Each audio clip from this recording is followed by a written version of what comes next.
I like to take credit for discovering the Morning Rain, and I think maybe I did. They are a group of Willamette University kids. That was during the time that I was running Where the Action Is for the paper down there. And they had gotten together and formed a group and thought they were pretty good and came to see me at the paper. I think Craig and Rick both came to see me and said, you know, we've got this little band together and we think, you know, they're pretty good and we'd like to have you come listen to us sometime. I went out and listened to them, they just blew me away. I mean, they were good. And I went and told Ed, you've got to hear these guys. John Terry was a reporter here in town with the newspaper, did an article on us, and it really happened, probably quicker than it usually does for guys who just get together and try to put a band together. It just seemed like one day we were in the basement of Delta Ta Delta, the next day we were on the stage at the Salem Armory talking about going to LA and filming a TV show. It was surrealistic. It still is, even to think about it. It doesn't happen that way. Bill Thomas was our drummer, Doug Hetherington was the bass player, and Craig Chastain, Rick Seberg, and myself.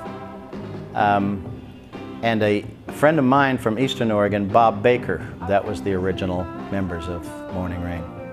I think our first public gig outside of school was at a place called The Beat, I think in late 1966. And I think that's how Ed Doherty first heard about us, was we played at The Beat, and some of the same crowd that went to his dances connected with Ed and said, you know, you should take a look at these guys. So we went out to Ed Doherty's house. It was my first experience with Ed Doherty. He was immediately struck me as being, you know, a very powerful personality, and we started doing dates for him. And he had a circuit around the valley, Lebanon Armory, Eugene Armory, over at Seaside, and we did half a dozen different venues with him.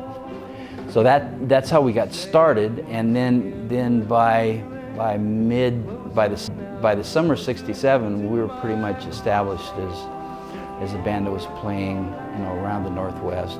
And at that point, we'd gone through our second drummer. I think at that point, Bill Thomas, our first drummer, wanted to commit more time to his studies, and so we found a fellow named Tom Hallman, and Tommy was, you know, a real great technical drummer. I mean, he musician-wise, he was as good as anybody in the band at that point in our progress. So, but he left us, I think, probably mid-67, in the midst of a very short stretch between Tom Hallman and Steve.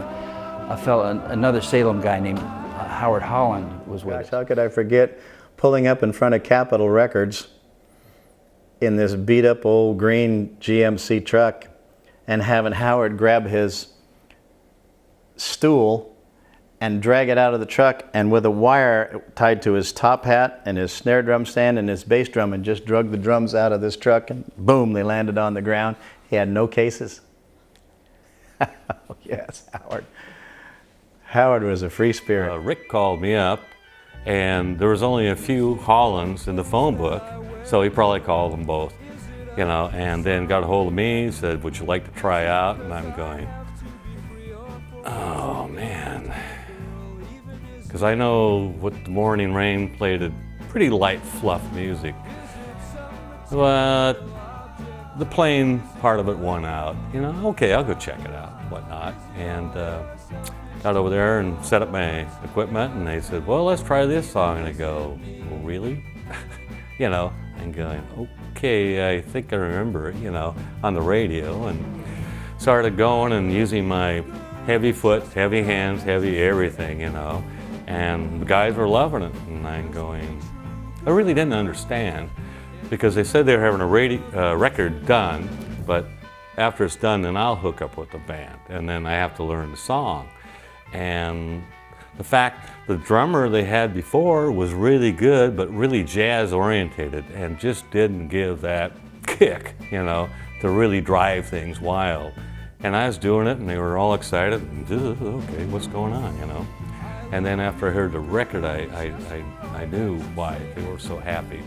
And then I conversed with Rick, and he goes, yeah, our practice place is right across the street from where you were born. And that kind of sealed the deal. And from there, we went on. But yeah, it was really interesting because it was kind of like, do I want to do it or do I not? But the guys are so damn friendly, you know?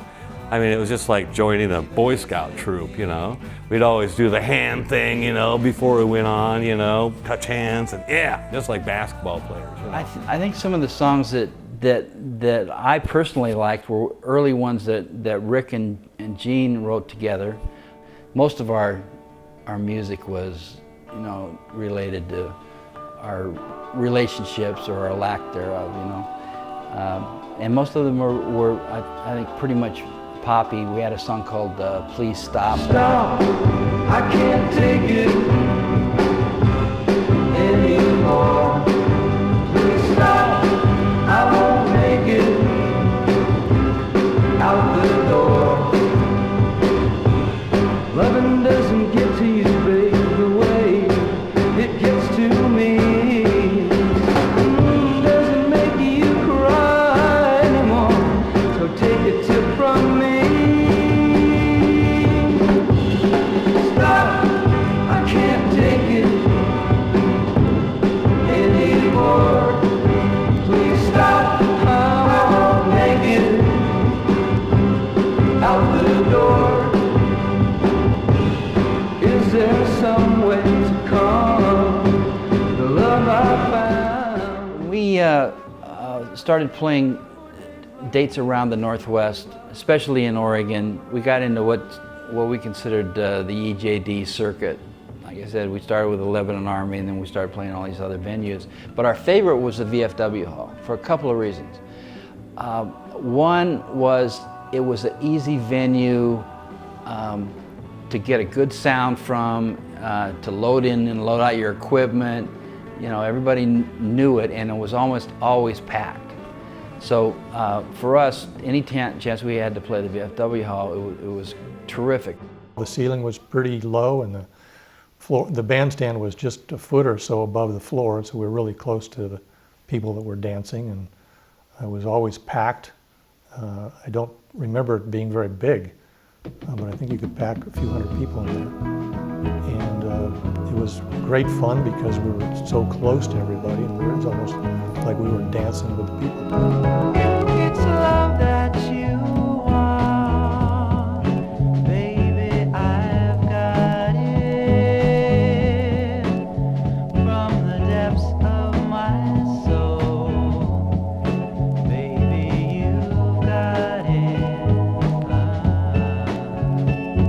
'cause I've been watching you, and I don't think that you're gay. Girl, there's no need to explain. Anyway that you want, any way that you want, any way that you take, any way that you take, any way that you make, any way that you make me,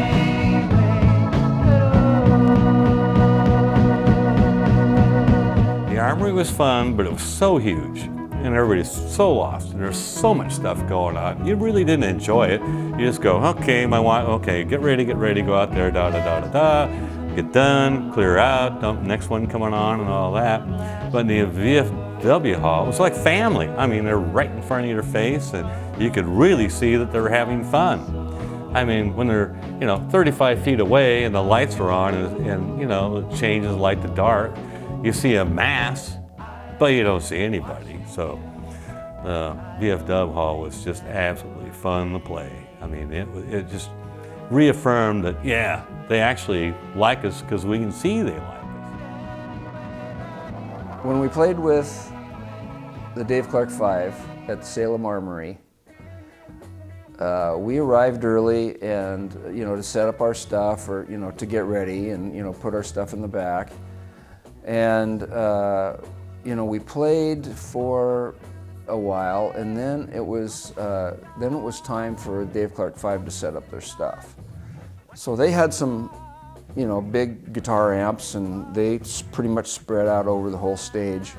But apparently there was a problem. They didn't have an audio system for their vocals.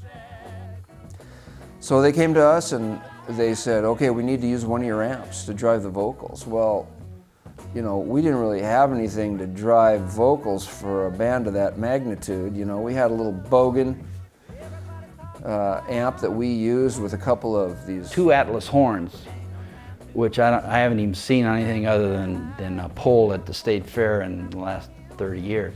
So we had a couple of JBLs, a couple of horns on the side, and I think we had like a 6 input, some sort of mic thing. So we did our set. We're used to using it, so we sounded okay. So then out comes the Dave Clark 5, and Dave Clark was a drummer, but he was also the singer, so it was all kind of focused on him. So he was on a riser in the middle, and then the kind of band was kind of around him there. And they came out, you know, all of his songs kind of started with some sort of a drum riff, you know. And I'm in pieces, bits. That's about all the farther they got before that Bogan amp just blew. I mean, just like a little puff of smoke came out the back. Ed called and said that he was going to do a band contest at the Salem Armory to see who could go on Happening 68, the TV show hosted by Paul Revere and the Raiders. So, you know, there's maybe 6 bands on the show that night that took place in the Armory. A lot of people there, and we won the right to go to compete on Happening 68. We were voted to go to Los Angeles. I was amazed by the Raiders. They were heroes of mine, and so when we got a chance to go meet them in Los Angeles, it was so cool. And you know, Ed was driving us around. Ed Doherty was driving us, and he was dressed up in a suit, you know, and we all looked like a bunch of rubes from Salem, Oregon, you know. So we pull in the parking lot, and there's this gold-trimmed Rolls Royce, and I thought, you know, Lindsay has arrived, you know. This is what we'd all like to do. So we went down, and they tape a whole month of shows at the same time. So, and they were picking like a Battle of the Bands winner every week, and like in 3 shows, and then they'd have the monthly winner in another competition. One of the things that was interesting, I mean, there are all these bands that were competing against each other, and it was interesting to see how a lot of the filming took place in one day. So it was showed over the course of a few weeks on TV, but a lot of it happened being in one grouped day. up, you know, and being selected to go against so-and-so, you know, bands. This one band in this obnoxious black pants and real bright emerald green blousey clothes on. I go, well, that's different, you know. Guy leans over and goes, wow, no sweat, we got these guys. And I go, well, okay, whatever, you know, because I've been through a lot of that stuff and it really don't matter, you know. I'm down there, I have some fun, I meet people, and you know, that stuff. The Laughing crew was running around in there too. Joanne Worley, God, what a kick, man. I mean, she was woo, just going nuts and going crazy, you know. And she was a fun lady, you know.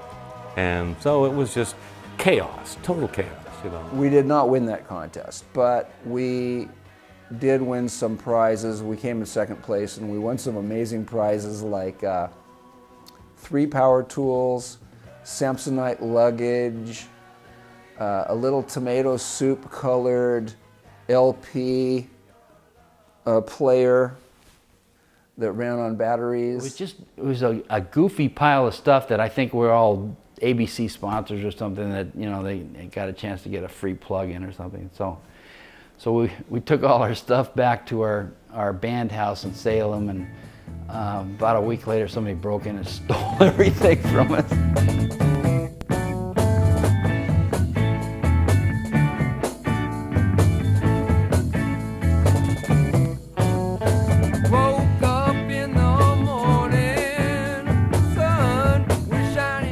I had seen Stephen and Larry play in a group here in Salem called Time. And at the VFW Hall one night, I walked in and they were playing. Stephen was probably 16 or 17 at the time, and just a very skilled drummer. And I walked in and they were playing one of their original songs, and I just said, we need that kid right there. That's the one we need. And then with Stephen came Larry. Larry's a very accomplished keyboard player. To be real honest with you, adding Stephen and adding Larry Sieber, Bob Baker was going to school in Monmouth. He had a draft number, and if he'd have quit college, he'd have been gone. So Stephen and Larry filled those two holes, and to be real honest with you, they were more skilled on our instruments. They improved the quality of our music considerably just by showing up.